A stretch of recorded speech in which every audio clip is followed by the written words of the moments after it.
अकोला येथील काँग्रेसचे आमदार साजिद पठाण यांना कथितपणे बिश्नोई गँगकडून वारंवार जीवे मारण्याच्या धमक्या दिल्या जात असल्याच्या पार्श्वभूमीवर छत्रपती संभाजीनगर शहर आणि जिल्हा काँग्रेस कमिटीने तीव्र चिंता व्यक्त केली आहे। या प्रकरणातील आरोपींवर कठोर कारवाई करून आमदार साजिद पठाण यांना Y+ सुरक्षा देण्यात यावी अशी मागणी विभागीय आयुक्तांकडे करण्यात आली आहे। शहर काँग्रेसचे अध्यक्ष ॲडव्होकेट सय्यद अकबर यांच्या नेतृत्वाखाली काँग्रेसच्या शिष्टमंडळाने विभागीय आयुक्तांची भेट घेतली।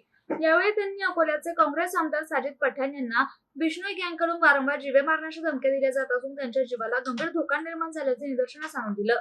शिष्टमंडळाने धमक्या देणाऱ्यांचा तातडीने शोध घेऊन त्यांच्यावर कठोर कायदेशीर कारवाई करण्यात यावी, तसेच आमदार साजिद पठाण यांना त्वरित Y+ सुरक्षा प्रदान करण्यात यावी अशी मागणी केली। या संदर्भात विभागीय आयुक्तांमार्फत शासनाला निवेदनही सादर करण्यात आलं।